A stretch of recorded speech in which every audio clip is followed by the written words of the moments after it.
Okay. So we are now returning to the story of Noah and the flood in Genesis chapter 8 today. But before we get there, let's do a quick recap of what we've been discussing so far. Back in chapter 6, you can remember, we tell the story to our kids, and you've got the Noah's Ark and all the animals, and you sometimes our children, when we hear the story of Noah's and the Ark, we think of it's about animals, right? It's about a whole bunch of animals on a boat, and it's not exactly what the story is about now, is it? What would you say is the whole story of Noah really about, and Noah and the flood? Saving humanity and the earth. Yeah. I would say the electing love of God for Noah. Definitely. Yeah. So yeah, there's two parts of it here, isn't it? As always seems to be. There is God's judgment on the earth for the wickedness of mankind. That was pretty clear in this story that it sets up in Genesis 6. What was the condition of man at the beginning of chapter 6? If you remember how he describes it. Depraved. Yeah. Depraved. Yeah. How depraved was it? Awful. Yeah. Yes. From verse 5, the Lord saw that the wickedness of man was great on the earth, and every intention of the thoughts of his heart was only evil continually. I mean, that's thorough. That's like absolute depravity right there. Every intention of the thoughts of his heart was only evil continually. Now, that's what the Lord sees when he looks at the heart of man. Later on, before he sends the flood, he shows that wickedness is made manifest and seen by all when he describes the earth being full of, was corrupt in God's sight, and the earth was filled with violence, and all flesh had corrupted their ways. Now you start to see the evil manifest, like I mentioned before with the Sound of Freedom movie and that sex trafficking. One thing you see in that, just discussing the topic, you are just appalled at the depravity of the human heart and the things that we are capable of, as you see these things happening. That's what's going on at this time, and so the Lord determines to make an end of it all. But in the midst of it, you mentioned, Rob, that what did it say? Is electing love? That's what RC calls it. All right. How would you explain what that means? Well, Noah was a sinner too. Yeah. And he deserved, just like us, to take a dip, as they say, just as much as the rest of them. I mean, he was a sinner, and God chose not to do that. Yeah, he certainly deserves it. It's very similar to when we get to the Lot and the Sodom and Gomorrah story too. There's a little difference with Noah, and he has something that no one else has. What's that? Grace. Yeah, there's grace for him, and you see it in there's faith in Noah. He is a man of faith, and he does all that the Lord commands him to do. He's not perfect, and we'll see his flaws later on, but he is a man of a tender heart that believes in the Lord and obeys him and takes him at his word. And that's one of the themes. There is grace shown to Noah, but it's not just a random guy that he just kind of eeny, meeny, miny, mo picks the guy. He is a man of faith. And so the Lord shows favor to him. Grace comes to those who believe. So that's where we left off last time. We had the flood, and I think we had the date of the flood. We're going to remember this is 217-600. So 600 being the year 600 of, if we start time with Noah's birth, that would be the second month, 17th day of the 600th year. We'll try to remember that. And so that's when it comes, and it floods for 40 days. And then we left off and then the waters prevailed for 150 days. So is that 150 total or 150 plus 40? I don't remember. But anyway, we'll pick it up there. We'll see how we do. So Genesis chapter 8, verses 1 to 5. We'll start there. Let's see. Bob Thomas, would you read that for us? Genesis 8, 1 to 5. It's right there. But God remembered Noah and all the beasts and all of the livestock that were with him in the ark. And God made a wind blow over the earth, and the waters subsided. The fountains of the deep and the windows of the heavens were closed. The rain from the heavens was restrained, and the waters receded from the earth continually. At the end of 150 days, the waters had abated, and in the 7th month, on the 17th day of the month, the ark came to rest on the mountains of Ararat, and the mountains continued to abate until the 10th month. In the 10th month, on the first day of the month, the tops of the mountains were seen. Okay. All right. So we're going to start with this phrase that God remembered Noah. Very important phrase. What does it mean when it says that God remembered something? Did he forget Noah? And then, oh, I got that boat out there. That's right. I forgot about him. What does that mean when it says God remembered? It's interesting, cultural, when you learn these cultural things, sometimes they're so helpful. That the Reformation Study Bible says that is actually a Hebrew expression, God remembered. And it meant an action in fulfillment of a previous commitment, the Reformation Study Bible says. Yes. So when God remembers something, it's typically this way, that here's the process, is that God, let me pull this down for a second. Let's see. So it starts with this: God makes a promise, and then God remembers the promise, which means he is about to act on that promise. So, for example, he made a promise to Abraham that your descendants will be in slavery for 400 years, and then I'll bring them out.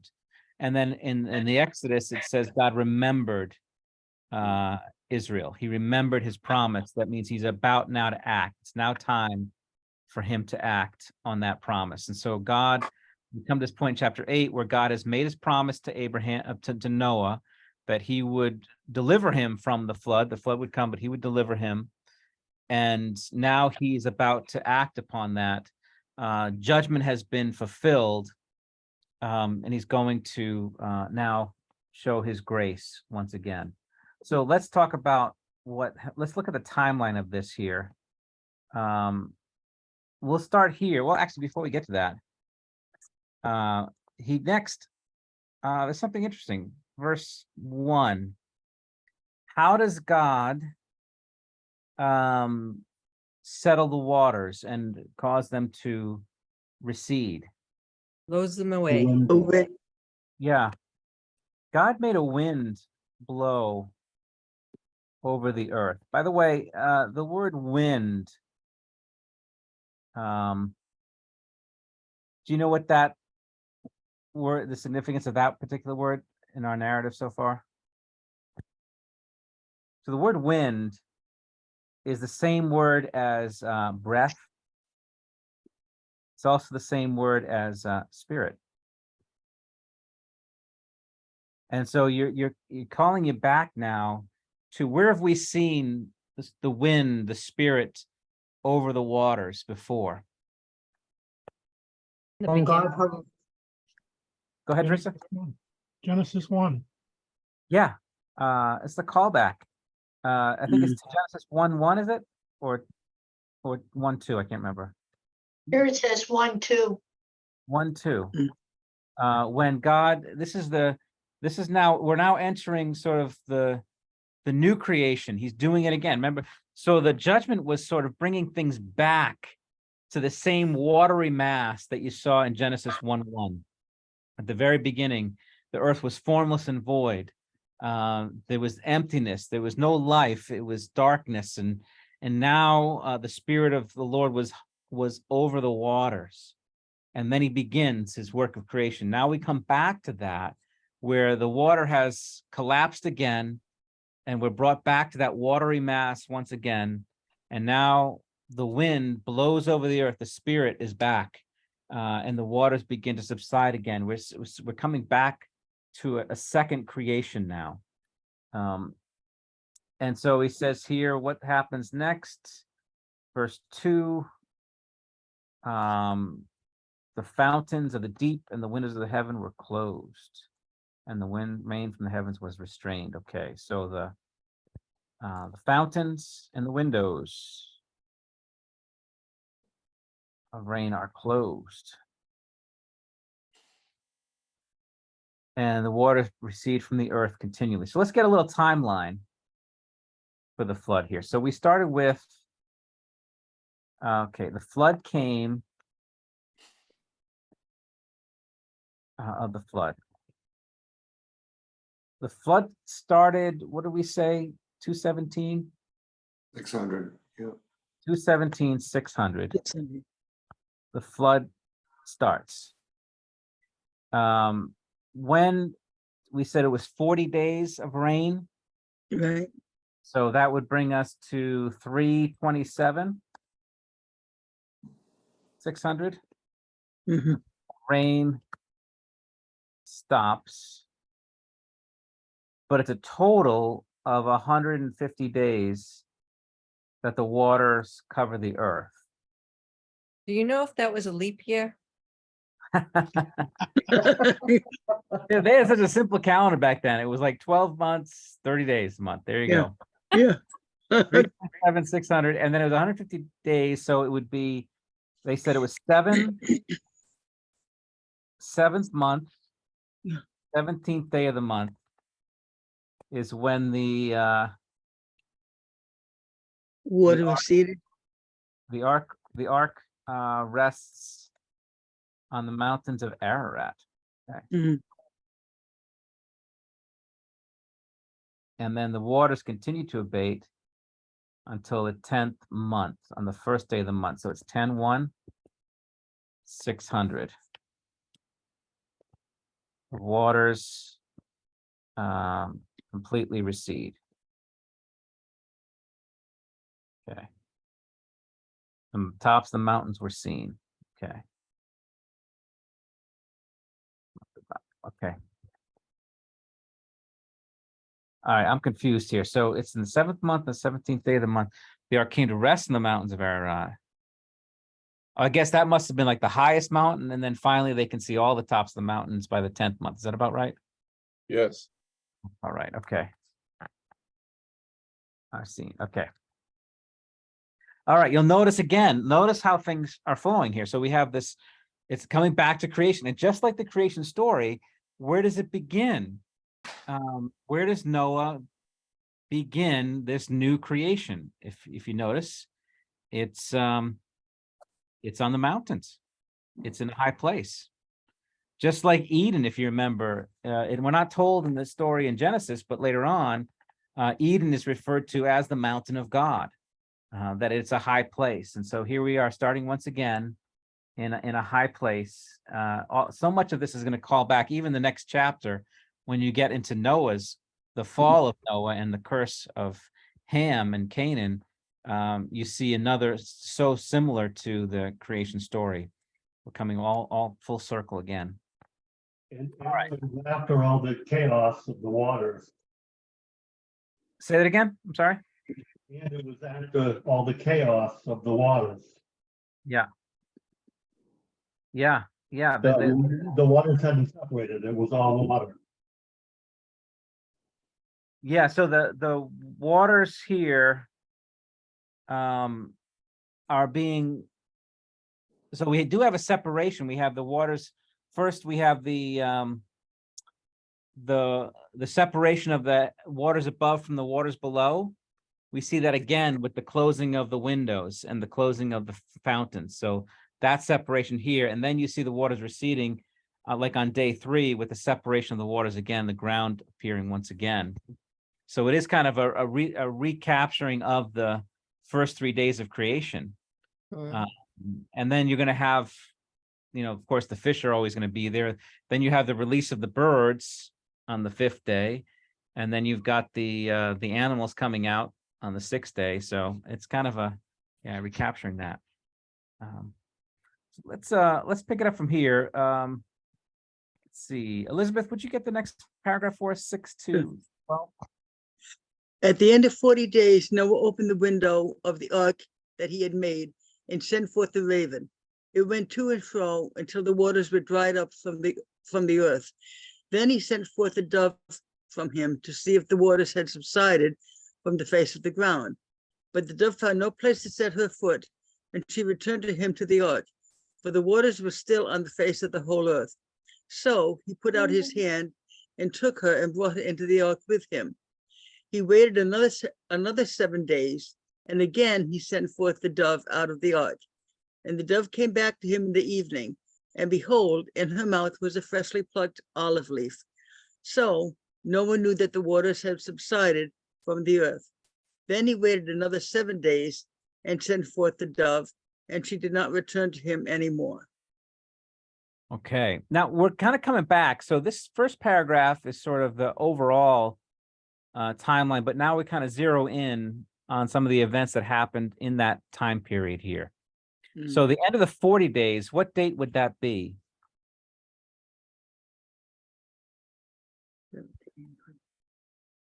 What 40 days are we talking about? 40 days of the rain. Yeah, the 40 days of rain. So this is the first 40 days of rain. So we're coming back to now, this would be March 27th. March, 6th. yeah. That would be your date. So, and what happens on that first day? He opens the window, the ark that he made, and Sends out the raven. It sends a raven. sends forth a raven. Mm. Anybody have any notes on that about why he might send a raven? They're smart. Possibly. I'm wondering, are they more long distance birds? Unlike maybe the dove is not such a, Well, I would think that would be true. yeah. They're scavengers too, aren't they? They are scavengers, yeah. And it sends forth a raven, and he went to and fro until the waters were dried up from the earth. I'm not sure what that means. So he just kind of releases him. Does he come back? I guess he goes back to the ark. He has to go out. He goes out. He comes back. He goes out. He comes back. He can't keep flying. But the raven is ravens are unclean birds. Scavengers, right? Yeah. All right. Okay, so that didn't seem to do anything here. So what does he do next? A Ram- dove. Okay, then he sends a dove. Now, how are doves different from ravens? They're gentle birds. They are gentle.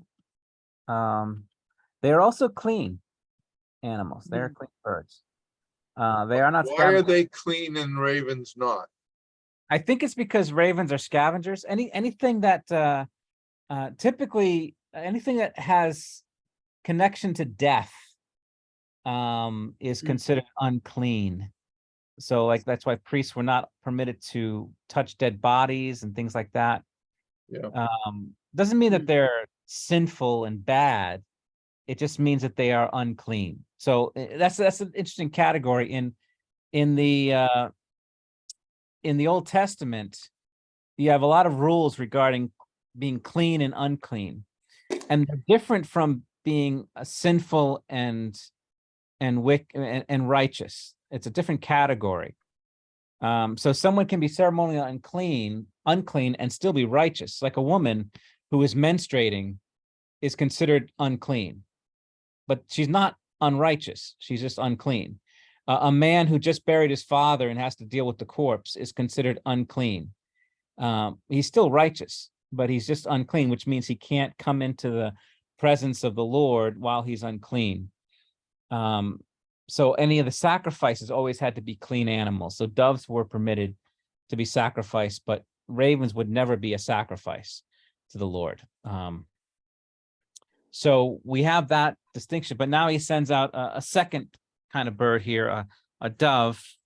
And so what happens with the dove? Start there. Okay. Oh, and can't find anything, comes back. Yeah. So the dove, Do we know how long between the raven? I can't hear you, Jack. I'm sorry. Can you get a little closer? Do we know how long between the raven and the dove? It doesn't say, does it? You Specific. just said, he It, did it it. just implies. Because, well, it does say something about 7 days. Yeah, But maybe that's it was, so if it was 7 days, he says he waited another 7 days. Mm. So Well, it it's sounds like like, yeah. So he sends it The 7 days that they mention is between the first time he sent out the dove and she couldn't find a dry spot, and the second time when he sent her back out that she came back. With an olive leaf. Put the olive in her branch in her Okay. mouth. That was the 7 days. All right, so the 7 days. So we doesn't really specifically say how long it was before he sent the dove, No. but he had sent the raven. The raven kept coming back and forth, couldn't find anything. And then he sends the dove after the 40 days. He had the 40 days, and then he sends the raven, and then at some point he sends the dove. The dove returns, and he sends it again. He waits another 7 days Mm. and sends forth the dove again. The number 7 comes up because remember there are 7 pairs of clean animals. It's God's number. It is God's number, isn't it? Right. So this is God's number. So you can see the symbolism. He takes a clean animal after 7 days. He comes back in the evening, and there is the dove returns with a freshly plucked olive leaf. Interesting. Okay. And that's why you'll see the whole picture of the dove carrying the olive leaf. What does that mean to Noah? Dry Significance. land. Yeah. Life has begun. Yeah. He knew. Noah knows. Mm. As a That- gardener, I can tell you that nothing is gonna survive 40 days underwater like that. God Yeah. had to put all that back. He redid it all over again. Interesting. Yeah. Mm. That's a great point. 40 days would pretty much kill everything, wouldn't it? Mm. Mhm. Yeah. How tall is a olive tree? Is it the size of a tree or is it more like a bush?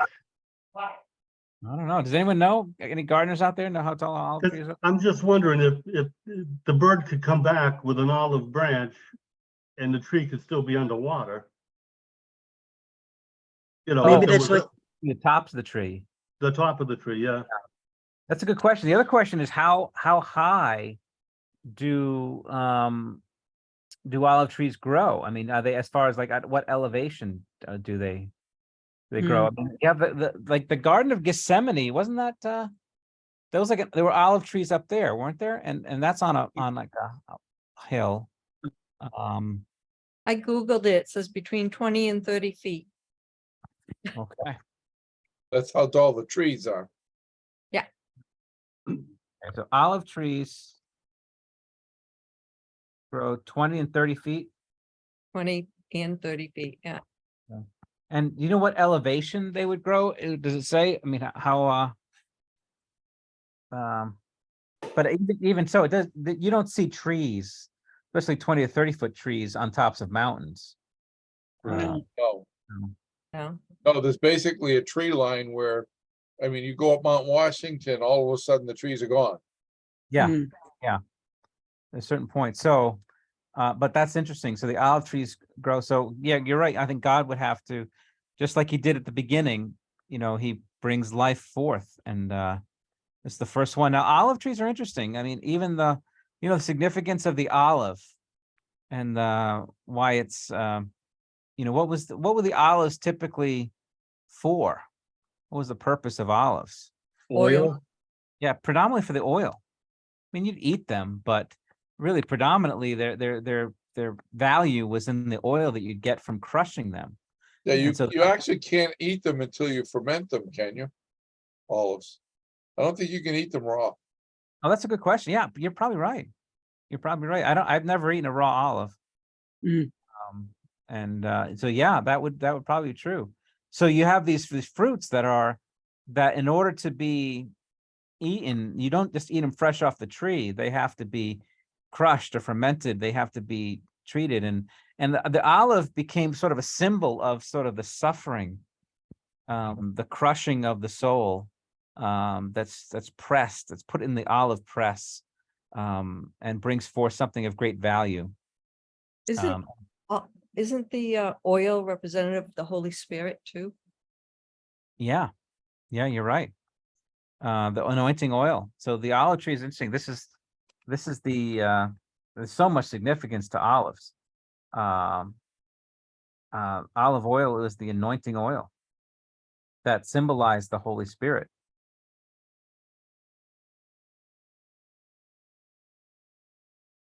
So there's a lot of significance to this. And so that picture of the dove returning with an olive branch, that scene of, you'll see that oftentimes. In fact, in the church, on the pulpit, you'll notice that embroidery of the dove with the olive branch coming down.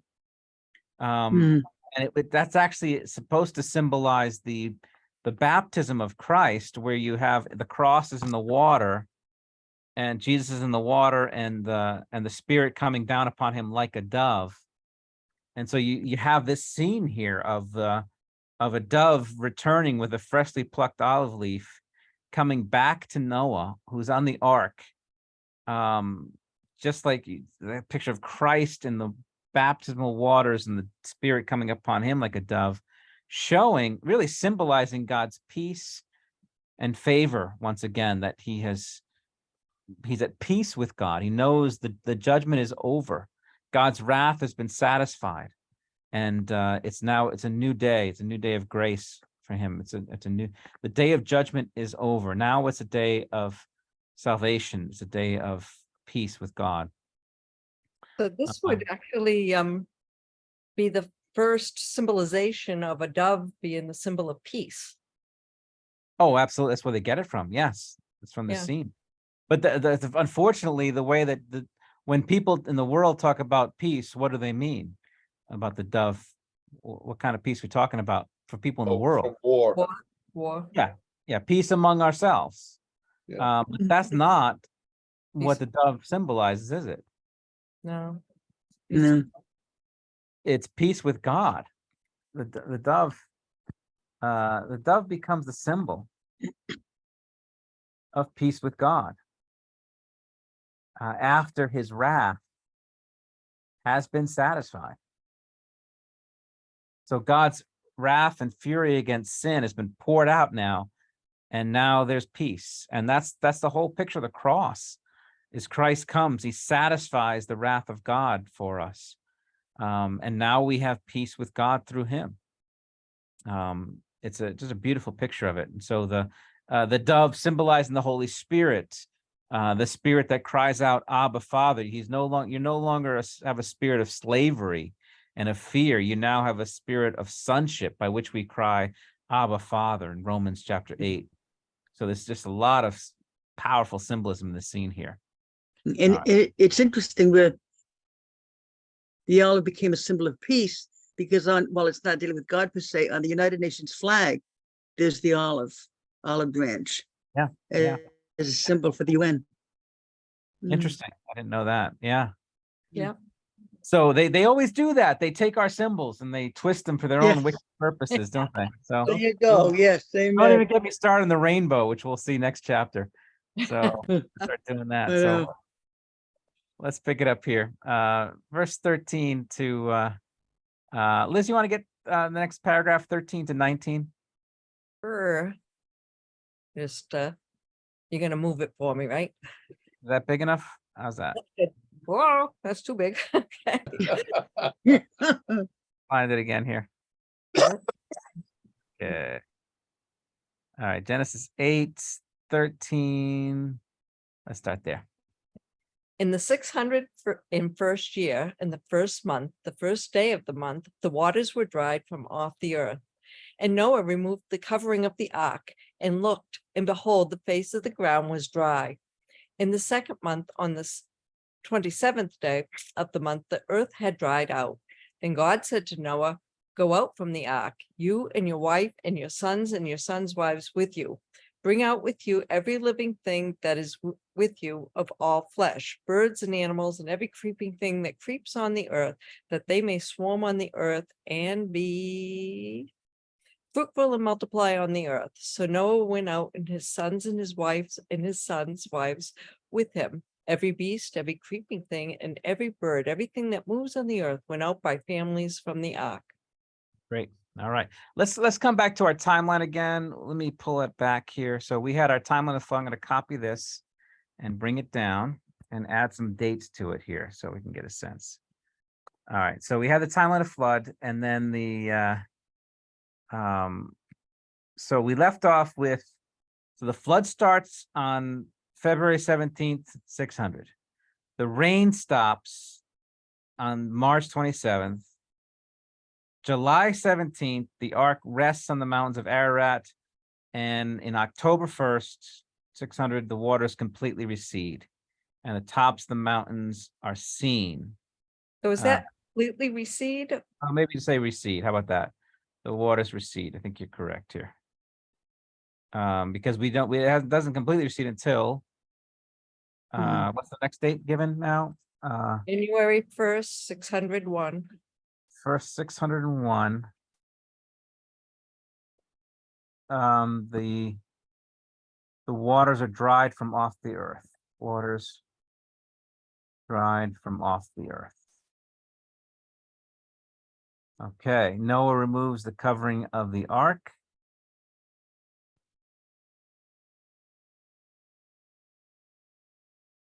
And the face of the ground was dry. Yeah. What is that covering? What is he talking about? He made a roof for the ark. The roof, So he Remember. removed the roof? Yeah, it would be like a, that must have been a lot of work. because the ark is really a box. Yeah. So it's that's what ark means. It's a chest. So he's kind of just tucked in there. It's not meant for sailing. It's just meant for floating. And then and so there's a covering to it. There's a top of it with giving a little room at the top so they can kind of peek out of it. And then he removes that so that they can fully see everything. Yeah. And you can Well, the way see it's worded here, it sounds like it's a top, but all the pictures you see depicts a wooden top with maybe a small building on top of it with a window. it would. I'm guessing it was probably more like what you described. More if you're going to deal with 40 days of rain like that, a tarp's not going to cut it. I don't think. No. You want a real Try camping for a weekend in the rain. You'll Yeah. know. So, but I mean, doesn't take a lot of effort to remove a roof from it once you get going on. He's got his sons there. You can help him. Remove the covering of the ark, and the face is dry. Next date is the second month, 27th day. 601. So 1. And what happened on that day? The earth. The earth dried out. The earth had dried out. Okay. And that's when he sent forth, told her to go forth. And God commands Noah to go forth, right? To go out of the ark. So where God had closed the door, he must have opened the door at that point, right? Wouldn't you think? Yeah. Yeah, God could have certainly opened the door. It doesn't say how they got out, just that No, he says he closed the door, but we don't know if just no, Noah opened the door. But right. in the case, he goes out with all the animals, ark with all the animals by their families. And you can you see again a callback to the creation story of they're Mm. going out according to their kinds by their families. They're leaving now, and they're commanded to what? Go forth and be fruitful. Be multiply. fruitful and multiply. Mm. And probably behave yourselves too, you know? Yes. Yeah. So they're going back to it's all a callback to the creation story. The way it's unfolding here. So I have a question before we go too much further.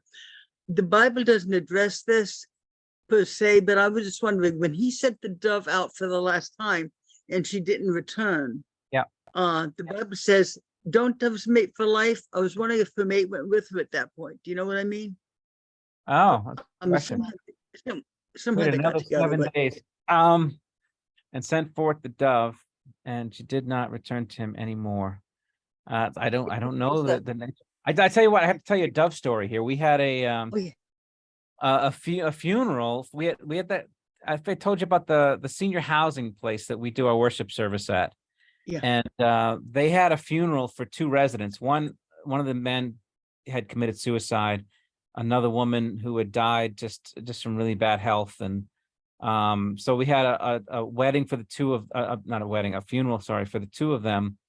And at the end of the funeral, they released 3 doves. And sort of symbolizing they did this, that the people, the residents did that, symbolizing the Father, the Son, and the Holy Spirit, and more memory of them. And they released them, and they were all kind of flying around, circling around, and 2 of them went back to their owner, their homing pigeons or whatever it is. But one of them stuck around. One of them never left. Uh-huh. And that one they said he would fly back. He would kind of be seen hanging around where those 2 residents lived, which is kind of interesting. So he Yes. was back and forth. So I was like, huh. So one of them sort of didn't quite make it home. But so I don't know how that goes. But this particular dove here does not return. Is content to be out there in the Or maybe it was a male dove and he went out to make a nest waiting for sweetie pie to show up. we will never know. I know, bring until hereafter, yes. Although you're going to find out that Noah will sacrifice every clean animal and some every clean bird. So maybe it was that dove's mate that he sacrificed because she didn't have a mate. So it could be like a Romeo and Juliet tragic love story here. We'll see next. Mm. All right. Well, I saw a special that said they found it on a mountaintop in Turkey. The government won't let them in because they can see it with all their fancy stuff. They saw something that they believed was the. Yeah, I heard about that. It's like, it looks like a huge, I saw like pictures of that, like a huge kind of structure out in the mountains of, I haven't looked closely at that, but that seems really interesting. Well, the government won't let them near that. They won't let them near it. Interesting. Mm. All right. Well, let's finish our story today. 20 to 22. Bob Fowler, would you get that for us? Then Noah built an ark. Sorry about that. It keeps jumping. All right. Get Go ahead. memorized, Bob. Then Noah built an altar to the Lord and took some of every clean animal and some of every clean bird and offered burnt offerings on the altar. And when the Lord smelled the pleasing aroma, the Lord said in his heart, I will never again curse the ground because of man. For the intention of man's heart is evil from his youth. Neither will I ever again strike down every living creature as I have done. While the earth remains, seed time and harvest, cold and heat, summer and winter, day and night shall not cease. All right. This is sometimes called the Noahic covenant. If I remember. Is that the proper term? I think that's the right. Yeah. Noahic covenant. So it starts off this way. What is the first thing that Noah does after he leaves the ark? Thanks Built an offering to altar. God. Yeah. Noah builds an altar to the Lord and sacrifices. Notice carefully what he sacrifices. Clean animals and a bird. Yeah. Some of every clean animal and clean bird. Okay.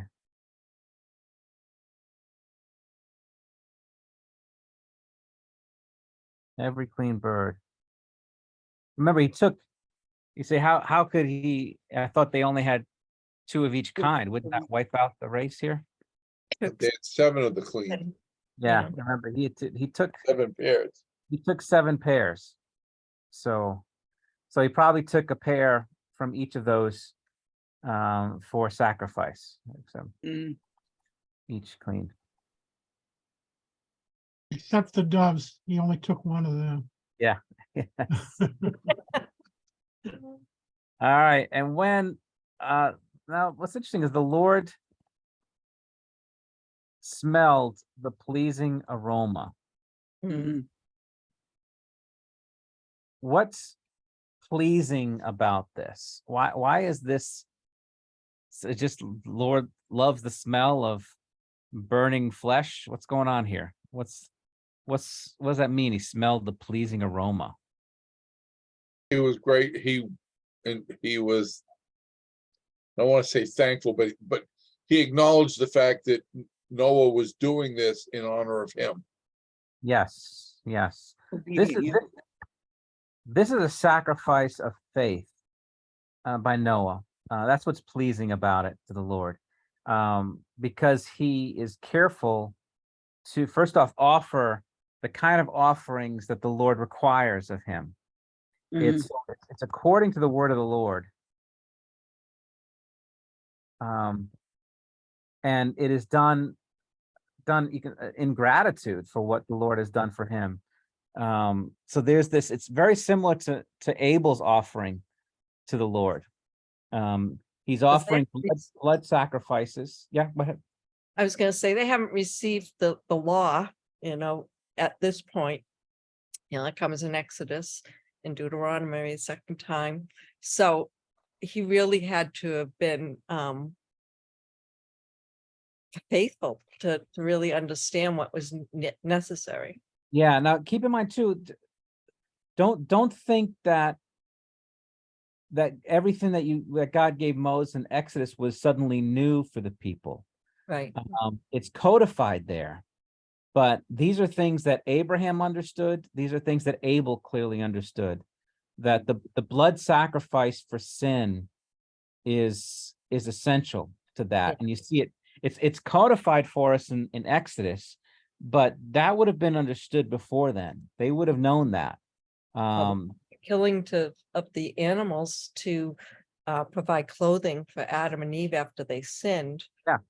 Is the first sacrifice. Mm.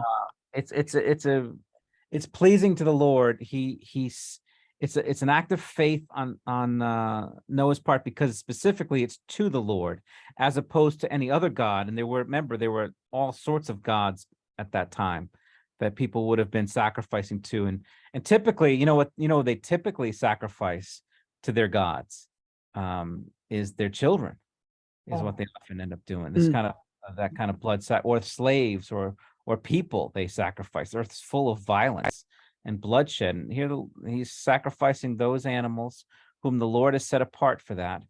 In particular, those who would cover these animals that are clean and innocent, that would cover for the sin of the people, the lambs, the bulls, the cows, the doves. I was going to say that something that strikes me about this is the fact that the sheer size of this, because all of the clean animals, that was a lot. Mhm. Yeah, that's a good number. Yeah. Yeah. Um, but he is really a man of faith. He's always doing what the Lord requires of him in these stories anyway. And the Lord is pleased with this sacrifice of faith, just very similar to what we saw with Abel. The Lord is pleased with Abel's offering. He's not pleased with Cain's offering. Noah doesn't, there's no mention, I don't think, of Noah offering anything from the ground, any of the food that's been on the boat there with them. He gives them this. So, all right. And so the Lord makes a promise. And what is the promise of the Lord? That I'll never do it again, By Yeah, water. yeah. So right? I I will won't- never never curse the curse the ground. ground. Curse the ground because of man. No, that's what happened with Adam, right? He Right. cursed the ground because of what Adam did. Mm. And he reasserts that the intention of man's heart is evil from his youth. Yeah. So that's still the case. Man is still depraved, even after the flood. It's not like he washed away mankind off the face of the earth, but he didn't wash the sin away from man's heart. That will remain. But he won't curse the ground again. And neither will I strike down from every living creature as I have done. Okay.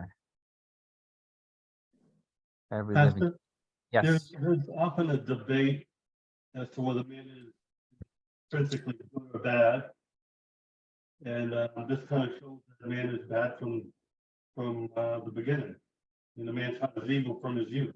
Yeah, yeah. The intention of man's heart is evil from his youth. Yes, so it shouldn't be a question.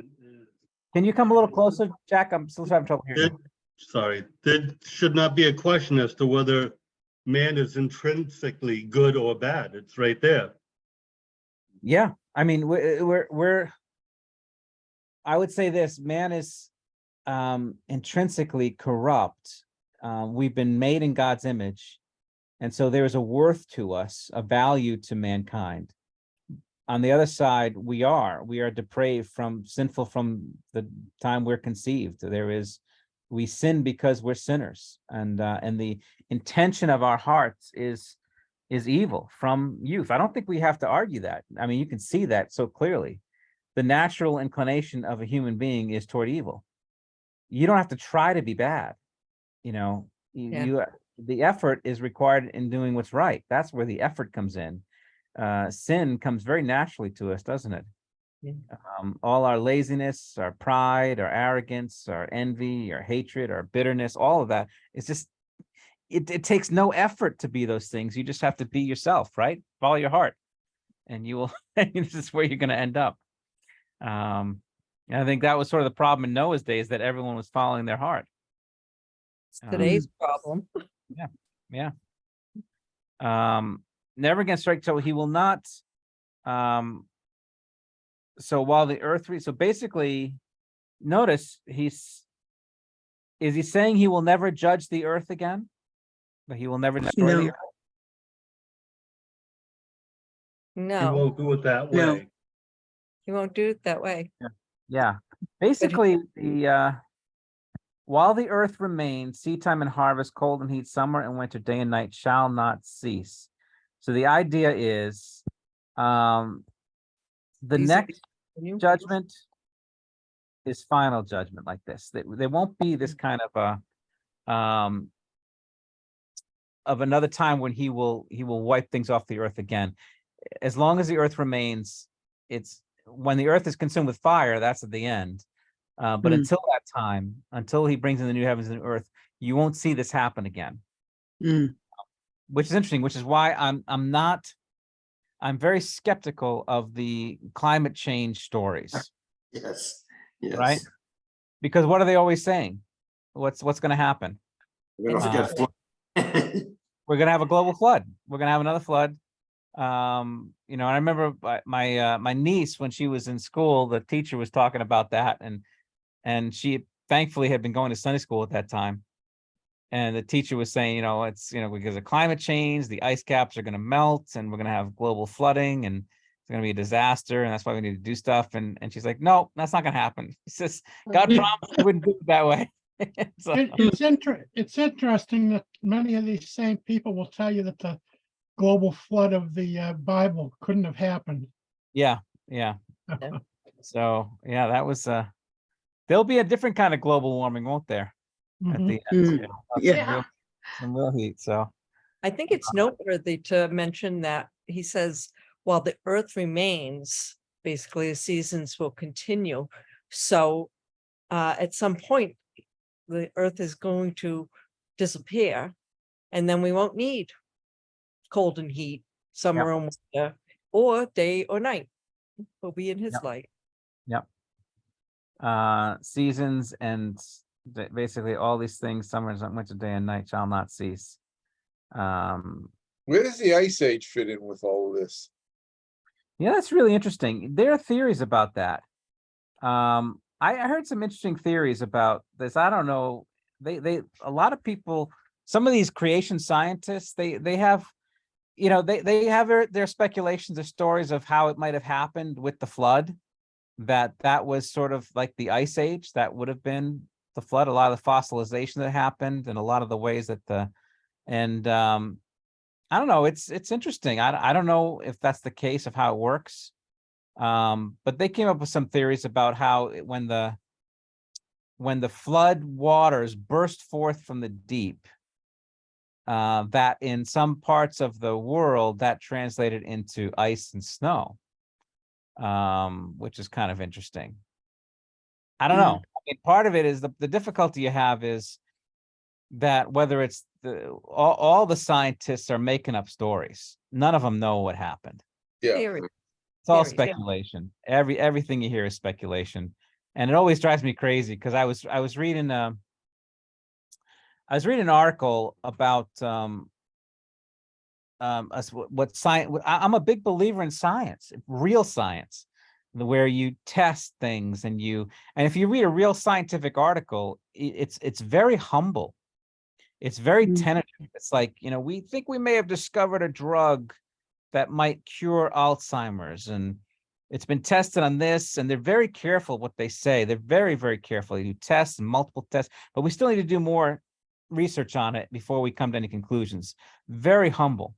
And so they have an article in that paper about a drug that right before them, they're testing and retesting and saying it might be able to help. All right, fine. That's a good scientific article. And then next to it, there's another article about some archaeologist who finds some scratchings on a cave wall, and he starts telling the story about what happened 15 million years ago, as if he saw it himself. This clearly shows how the Tyrannosaurus Rex used to devour his prey with the claws and this. And they're making stuff up. They don't know how it happened. They can't even tell you what the weather's going to be tomorrow, and they're going to predict these things. So, and that annoys me because they conflate the two. One is smart people making up stories. The other is real science that requires real levels of humility that is really helpful for mankind. But the stories, and so like the evolution stories and all those, whenever they start talking about things that happened billions of years ago, I just shut off. I'm like, whatever. You have no idea what happened billions of years ago. So anyway, that's my little beef with. As soon as I hear 15 billion years pass as a young Earth guy, I go click with the TV. Go. My eyes just start to glaze over and my eyes roll. Like, whatever. What happened 15 billion years ago. Because also the thing is timing, the way that we time things. You make assumptions that things happen gradually over time. But a cataclysmic thing can take something that should take millions of years, can happen overnight. In fact, fossils occur with catastrophic sudden change. They don't occur with billions of years pressuring something for billions of years. That's not that it gets destroyed in that situation. Yeah. What preserves a fossil is like Pompeii, that kind of thing. Yeah. There's some interesting things. There's some different takes on that, but yeah. But same thing with the creation scientists too. I'm like, they're making up stories too. and they're taking their guesses at it. They're trying to make it fit the Bible, and they might be right, but they might be wrong. I have no idea. So whatever. All depends on where your foundation is. You Yeah. know? And in the end, it doesn't really matter, does it? I mean, when you think about what difference does, if there was an ice age, does that really matter to us? Either way, I mean, it's interesting. It doesn't make this world any different than it, whether we believe in that or not. I don't, so.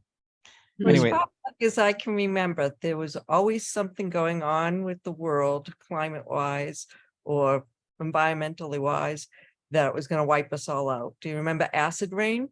oh yeah, Ah, And the ice caps melting, and I mean, it's just been one global, thing. wasn't Yeah. it global cooling back in the 70s or 80s? Wasn't that out what? They Yeah. they were talking about actually nuking an ice cap so that we wouldn't, to get more water, because they were afraid everything's gonna freeze up. I mean, they're just, Mhm. yeah. I So- actually feel bad for these people that talk about that kind of stuff, because they are devoid of hope. In the Yeah. bottom, in the final analysis, and it's a grim thing. They have a grim demeanor for a reason, because they Yeah. have grim philosophies. Yeah, it's yeah, but it also just, you know, that it gives the government more power to do things when people are afraid, and they can make things happen. So yeah, They all never need- fear, never fear. And it keeps the grant money coming. That's right. That's right. So, all right, before we get in trouble, let's stop this right now.